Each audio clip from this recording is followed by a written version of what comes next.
Hello, everyone. I was giving a mate of mine, an architect, a dig out there recently, and what he wanted to do was use an OS map that he had purchased, digital OS map, and he wanted to use that to set up his site within a new Revit project. And I thought this would be.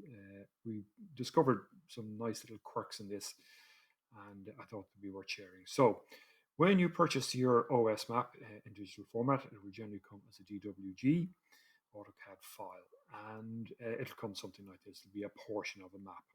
Now, the site we're interested in is this one here, okay? And the first thing I will do with an OS map is it comes geolocated. So if you don't move it on the AutoCAD screen or anything else like that, when you just open it up, it'll come with real world coordinates.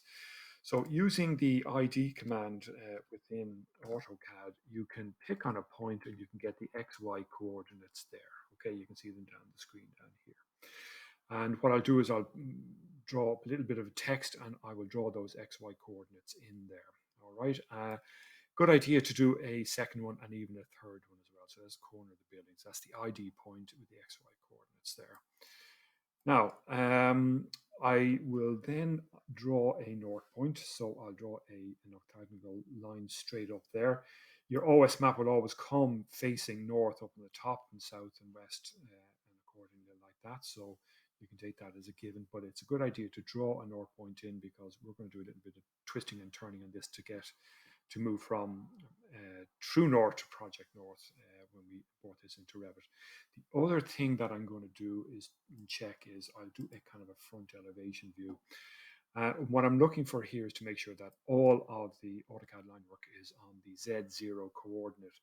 And I do this from bitter experience where some OS maps I know come with 3D information, and that can make the import difficult into Revit in that it'll come in maybe above or below the view range of the level that you've set, and you know you've imported but you can't find it, so that can be a bit of a pain as well, so double check that.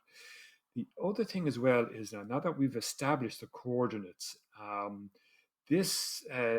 this real world map, if you like, is miles away from the 0,0,0 point. And it's important that you know that Revit doesn't handle things well that go beyond, say, a limit of 20 miles, 33 kilometers.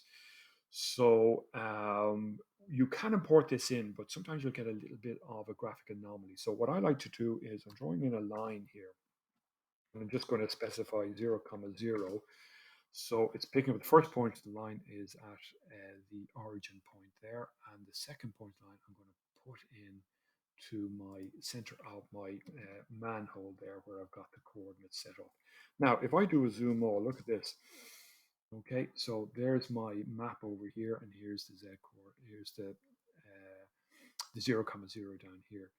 Now, it is a good idea to shift the map at this point. Now that you've got your ID points, you've got your east-west located, what I'm going to do is I'm going to hit the move command here. I'm going to select all of this, and I'm going to go from the end point to the end point.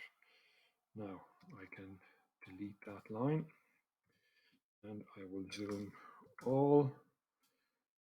Okay, so zoom extents. There you go. Now so I'm back in here, and if I go into my ID again, I'm hoping this time that we have 0,0,0. Perfect. Okay. Now that is all set up for me to import into my Revit. So I'm going to save that. Okay, and I'm going to close that down.